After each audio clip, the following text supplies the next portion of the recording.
Kaya po mga minamahal, narito na po tayo sa pinakamahalagang ito natin po malang gawain. Ito po ang pakinig ng salita ng ating pinakamamalapang Isus. Kaya inayahan ko po kayong tumayo bilang pagbibigay galang salita ng ating pinakamamalapang Isus na ito po'y dadalhin ng ating mangaral, ang ating beloved preacher Joey Mancera. Palakpakan po natin ating pinakamamalapang Isus. Amen. Praise the Lord. God bless you po, my beloved co-preacher, beloved Brother Paul Manzano.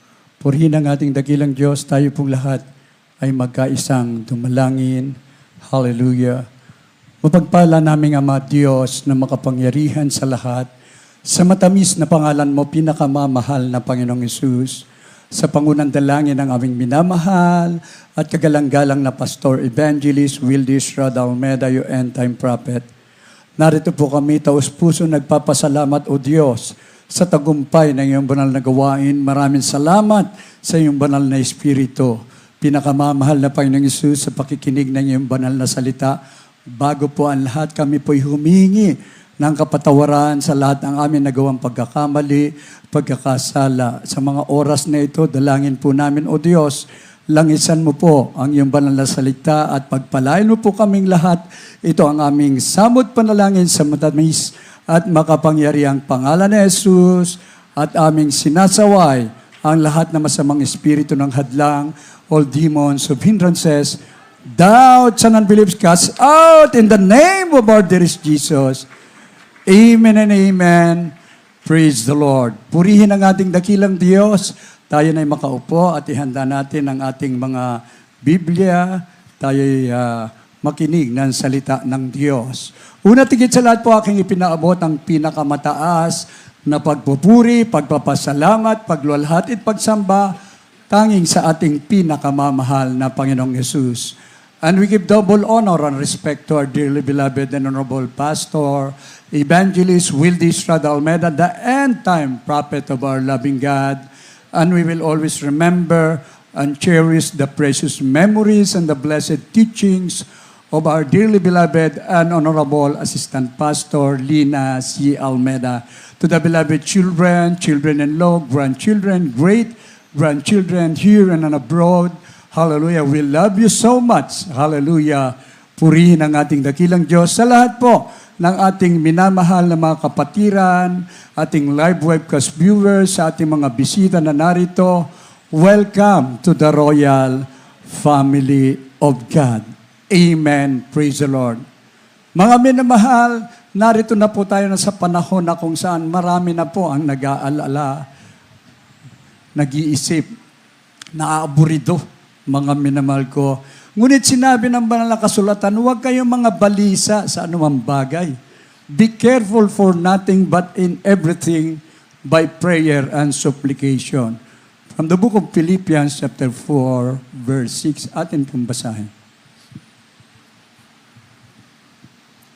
The book of Philippians chapter 4, verse 6, be careful for nothing, but in everything by prayer and supplication with thanksgiving, let your requests be made known unto God.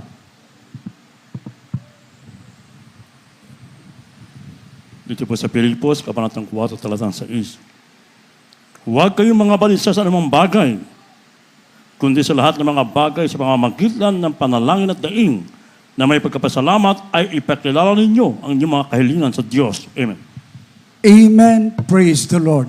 Ito ang nais ng ating pinakamamahal na Panginoong Hesus, na ang bawat isa sa atin, yamang alam natin na tayo'y tunay na anak ng Diyos. Mga minamahal ko, ang Diyos ay dumidinig sa lahat ng ating panalangin. Kaya sabi ng banal na kasulatan, huwag kayong mga balisa sa anumang bagay, kundi sa lahat ng mga bagay sa magitan ng panalangin at daing, na may pagpapasalamat ay ipakilala ninyo ang inyong kahilingan sa Diyos. Amen?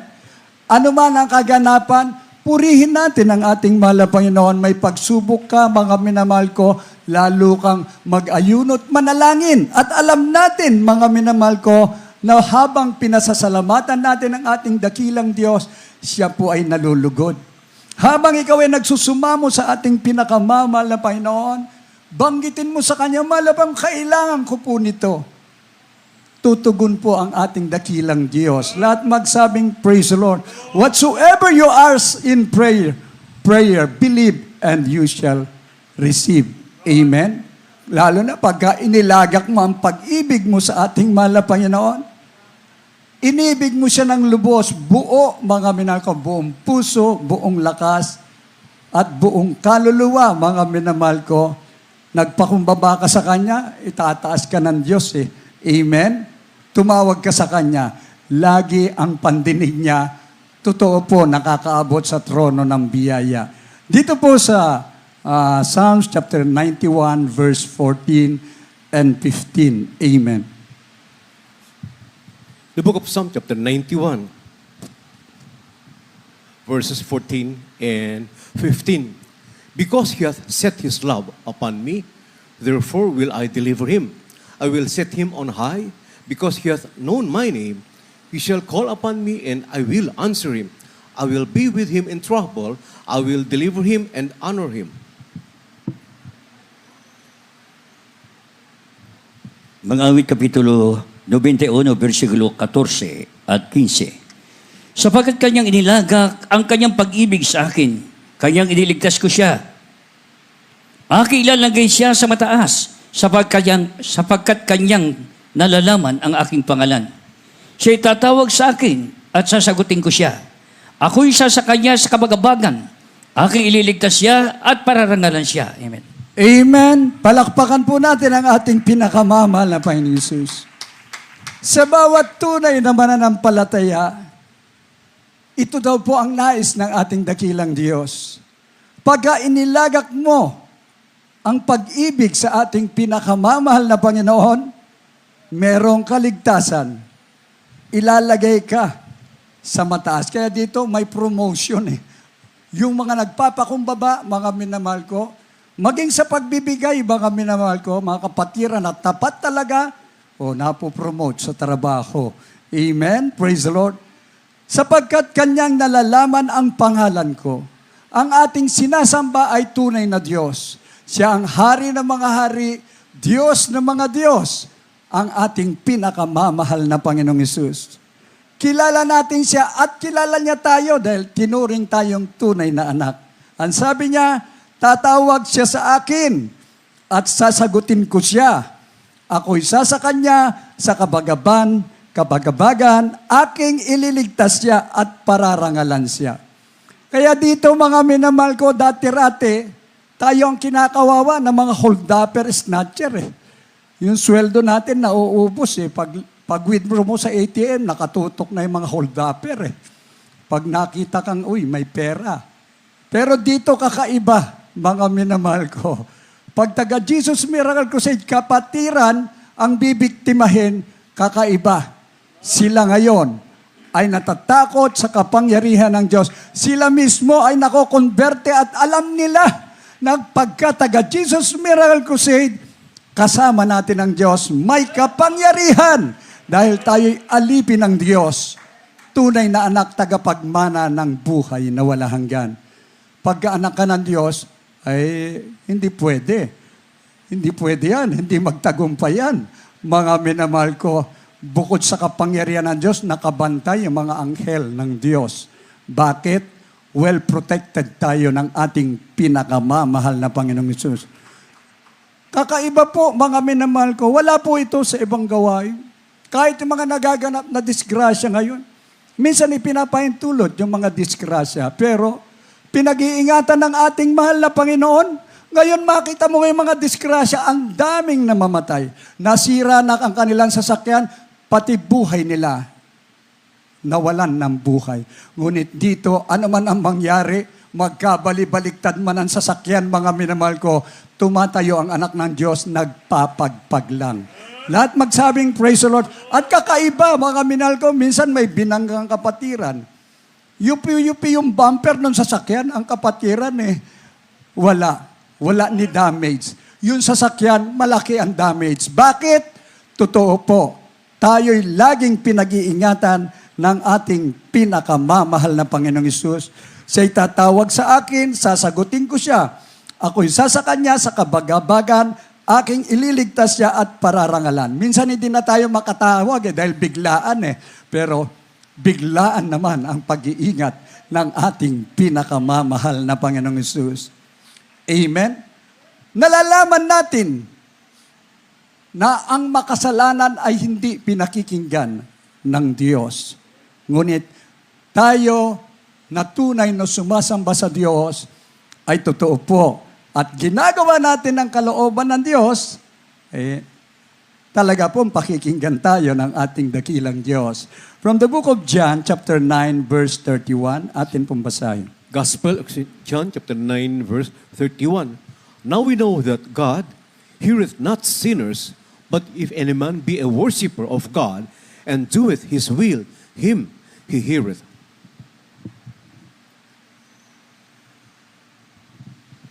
Sa Ebanghelyo ni San Juan, Kabanatang 9, talatang 31, nalalaman namin hindi pinakinggan ng Diyos ang mga makasalanan. Datapwat kung ang sinuman tayo maging mananamba sa Diyos at ginagawa ang kanyang kalooban, siya'y pinakinggan niya. Amen. Amen. Praise the Lord. Pag sinabing makasalanan, ang maging resulta niyan, natatanggapin mo, kaparusahan. Lahat magsabing, praise the Lord. Ngunit pag ikaw ay matuwid sa harapan ng ating dakilang Diyos, sumasamba ka sa tunay na Diyos, kaligtasan at ang buhay na wala hanggan. Nalalaman naming hindi pinakikinggan ng Diyos ang mga makasalanan, datapwat kung ang sinumang tao'y magiging mananamba sa Diyos at ginagawa ang kanyang kalooban, siya'y pinakikinggan niya. God answers prayer of the righteous. Yan po ang katuntuhanan kung papaano tayo po ay nagkaroon ng perpektong halimbawa ang ating dearly beloved parents in the Lord and the beloved children, the whole family. Tinuruan po tayo upang matuto, malaman natin ang katwiran at masunod ang kalooban ng Diyos upang pag tayo'y sumamba na sa ating dakilang Diyos, magagawa natin ang kanyang kalooban, pakikinggan ang lahat ng ating dalangin. If you abide in me, saith the Lord, and my word shall abide in you, you shall ask what you will, and it shall be given unto you. Pag ang anak gumagawa ng mabuti, pag nag-request sa kanyang ama, meron abang ama na hindi niya ibibigay yung the very best sa kanyang anak? Wala po. Pag nakita niya ang kanyang anak ay lumalakad ayon sa katwiran at pamantayan ng Diyos, ang sabi po, siya'y pakikinggan niya. Ngunit, kung ikaw ay gumawa na ng hindi kalooban ng Diyos, mga minamahal ko, yun na, ikaw na rin ang nagpahamak sa sarili mo. Walang Diyos na makikinig.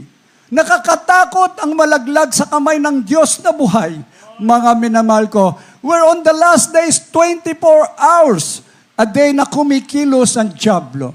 He's like a roaring lion seeking whom he may devour. Sino po ba ang binabantayan ng dyablo? Siyempre, yung mga nasa tunay na gawain. Babantayan na yan. Kung saan ang kahinaan mo, nandun siya upang ikaw ay ilaglag. Dahil yung mga ibang kongregasyon na pinagmulan natin, hindi na niya babantayan yun. Bakit? Kakampi na niya. Mali ang turo ng mga leader. Ang kanilang pangangaral ay laban sa kalooban ng Diyos. Sinabing, ang Diyos, sambahin mo. Hindi sa magitan ng gawa ng kamay ng tao, ngunit binaliktad po. Yun ang itinuturo sa atin nung tayo'y wala pa rito. Ngunit dito po, naunawaan natin yung takda at tamang oras na kung saan tayo ay tunay na mananamba sa Espiritu at katotohanan dahil siya ay Diyos na Espiritu kailangan. This is kinakailangang sasamba tayo sa Espiritu at katotohanan. John chapter 4 verse 23 and 24. The book of John chapter 4 verses 23 and 24. But the hour cometh, and now is, when the true worshippers shall worship the Father in spirit and in truth. For the Father seeketh such to worship him. God is a spirit, and they that worship him must worship him in spirit and in truth.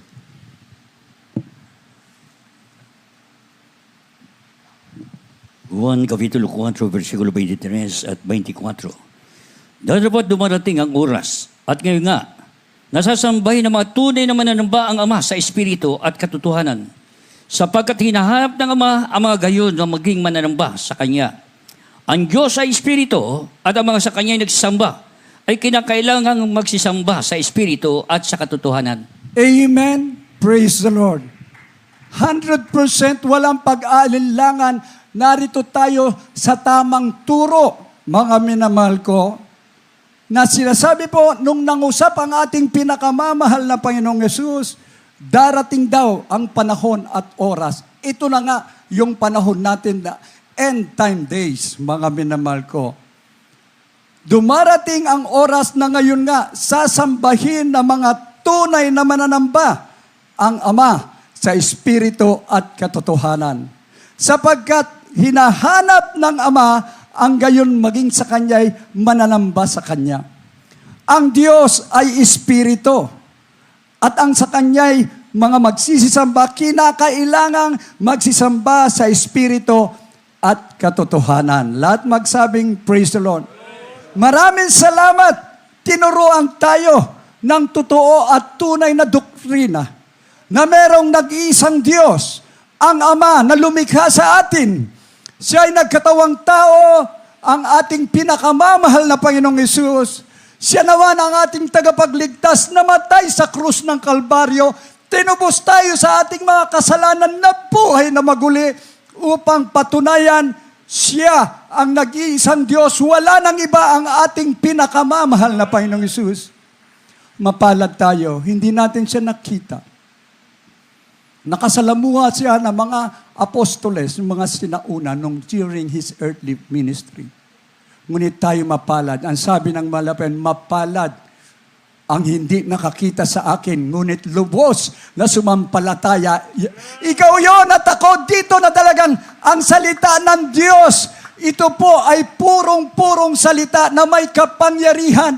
Ipinangaral ng tunay na propeta na gayuno, na nalangin, nagsumamo, na ang nais, bawat sulok ng daigdig maipaabot ang ebanghelyo ng kaligtasan upang marami pang tao ang magmana ng buhay na walang hanggan. Gumaling ang kanilang mga karamdaman, magkaroon ng kapayapaan, mga minamahal ko. Higit sa lahat, ang pinakamahalaga, yung kaligtasan ng ating kaluluwa. Dahil malapit na ang pagbabalik ng ating mahal na Panginoon. Ikaw ngayon ay tunay na mananamba. Aalis ka pa ba rito? Mga minamahal ko, nasa sayo yan. Nasa desisyon mo. Pero the best thing you could do today, manatili ka at maglingkod ng buong katapatan, mga minamahal. Sa mamatay, sa mabuhay, yun ang desisyon mo. Ibibigay mo ang buhay mo sa ating pinakamamahal na Panginoon. Yan ang nais niya na tunay na pagsamba. Hindi niya tayo nakikita. Pero nakita niyo naman, mga minamahal ko, yung mga himala na ginagawa ng Diyos sa bawat isa, ipinakikita niya na siya'y buhay, makapangyarihan, kaya niyang gawin ang lahat ng bagay, mga minamahal ko. Ang Diyos ay Espiritu, at sa Kanya'y nagsisisamba, ay kinakailangang magsisamba sa Espiritu at katotohanan. Pag ito ang magiging batayan, dito ka sa tunay na gawain, tunay ang Diyos na dumidinig. Siya po ay Diyos na nagpapagaling. Lahat magsabing, praise the Lord. Papasalamat tayo, we're so much blessed for the 18 years anniversary ng Banaba Bible Study. Mga minahal, meron doon binubuhat na sister. Paralyzed po siya. Napakabigat. Sabi ng mga nagbuhat, after baptism, naglakad. Pinalakad na ating pinakamamahal na Panginoong Yesus. Meron doon, pipi, hindi makapagsalita, senyasan na lang. Sinenyasan, ilubog sa tubig, umahon. Sumunod, after baptism, nakapagsalita. Yan ang ang Diyos na ating sinasamba sa Espiritu at katotohanan, hindi mo siya nakikita, ngunit nakikita niya ang lahat ng iyong pangangailangan. Tutugon siya at the right time na ikaw ay totoong lubos na sumampalataya. Kaya mapalad po tayo dito sa ating banal na gawain. Mga minamahal ko, merong tunay na pastor, nagtuturo ng lahat ng mga bagay upang masunod natin ang kalooban ng Diyos sa pagtuturo. Mga minamahal ko, minsan pinapaalalahanan tayo, di po ba? Amen? Yung paalala para sa nakakalimot. Kaya pag ganyan, magsisi. Pag dumating naman ang pagsubok, sinusubok ka lang ng Diyos kung hanggang saan ka. Magtatapat ka ba't maglingkod? Ano man ang mangyari, o bibigay ka? Hindi po. Dito, wala na pong kumbaga sa pasulong na ang paglilingkod natin. Wala na pong umuurong dahil tayo'y tunay na anak ng Diyos. Sa ating huling talata, from the book of Matthew, chapter 28, verse 20. Amen. Praise the Lord. Gospel of St. Matthew, chapter 28, verse 20. Teaching them to observe all things whatsoever I have commanded you, and lo, I am with you always, even unto the end of the world. Amen. Ebanghelyo ng Mateo, Kabanatang 28, talatang 20. Na ituro ninyo sa kanila na kanilang ganapin ang lahat ng mga bagay na iutos ko sa inyo. At narito ako sumasa inyong palagi hanggang sa katapusan ng sanlibutan. Amen. Amen. Praise the Lord. Na ituro ninyo sa kanila na kanilang ganapin ang lahat ng mga bagay na iniutos ko sa inyo. At narito ako'y sumasa inyong palagi hanggang sa katapusan ng sanlibutan. Wala tayong maikakatwiran. Lahat ng turo ng ating dearly beloved parents in the Lord and the beloved children. Tayo na kinabang, mga minamahal. Mula sa kinalalagyan natin, lahat ng sulok ng daigdig na sa kasalukun ngayon, mga minamahal ko. Baha, maging sa Saudi ngayon. Sunod-sunod po ang mga kalamidad.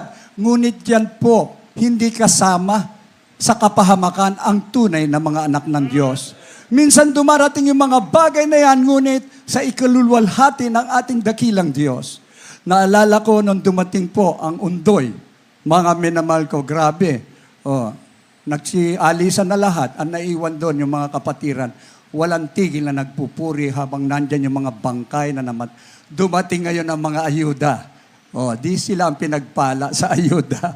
Inayos kagad yung mga bahay nila. Ngayon, mga bato na, konkreto na. Sabi nga ng mga kapatiran, salamat sa undoy. Ibig sabihin, salamat sa pagsubok. Dahil sa pagsubok, napatunayan ko na merong Diyos na totoong nagmamahal sa amin. Ang sabi ng banal na kasulatan, narito ako'y sumasa inyong palagi hanggang sa katapusan ng sanlibutan. Pangawakan po natin yan. Lumakad ka man sa apoy, nandyan ang ating mahal na Panginoon, pag-iingatan ka. Maging sa tubig, hindi ka malulunod. Pangako ng ating mahal na Panginoon Anywhere, any place, God is with us. Lahat magsabing, praise the Lord. Maging sa katapusan nga ng sanlibutan Bakit? Hindi naman tayo taga rito Sa langit ang tungo natin. Mga minamahal, 32 years ago, halos isang taon, nung Mayo 1992, halos isang taon ang El Nino sa Pilipinas. Walang patak na ulan, hamugman simula 1991 hanggang 1992. Samantalang alam ng lahat na mayroong 21 na bagyo na tumatawid taon-taon sa bansa na may dalang mga ulan at pagbaha, hindi lamang tuwing tag-ulan, Hunyo hanggang Nobyembre, kundi maging sa panahon ng tag-init, Disyembre hanggang Mayo.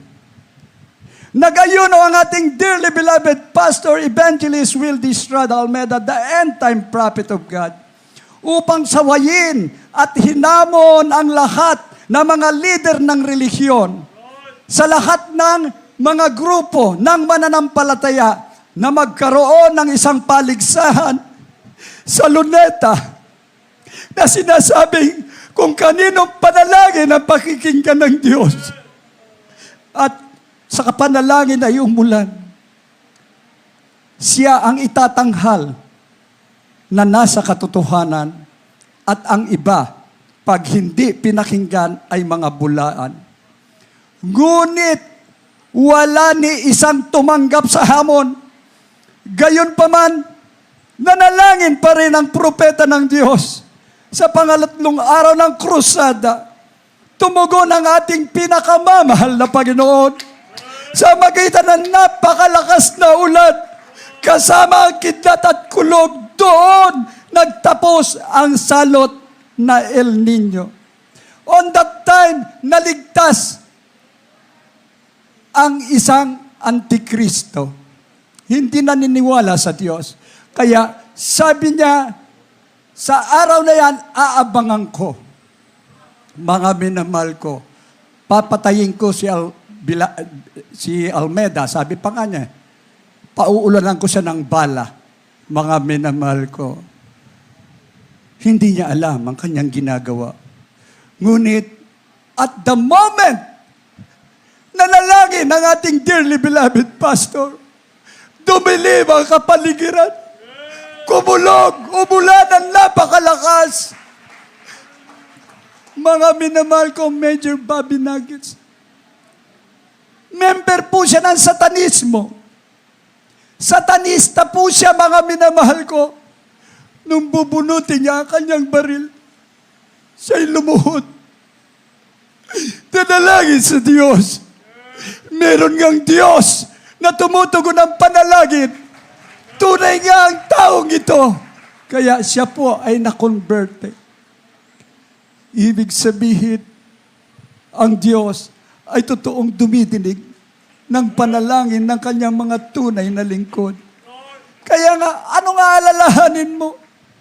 Huwag kayong mga balisa sa anumang bagay, kundi sa lahat ng mga bagay sa magitan ng panalangin at daing na may pagpapasalamat, ipakilala ninyo ang inyong mga kahilingan sa Diyos.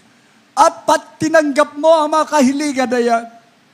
Tungkulin mong ipatotoo, merong Diyos sa langit na napakabait, na narito lagi nating kasama, ang kanyang banal na Espiritu. Ito po ang ating lubos na kagalakan. Ito ang mapalad nating inaantay, ang pagbabalik ng ating pinakamamahal na Panginoong Hesus. Tayo pong lahat ay umawit, magpuri sa ating dakilang Diyos.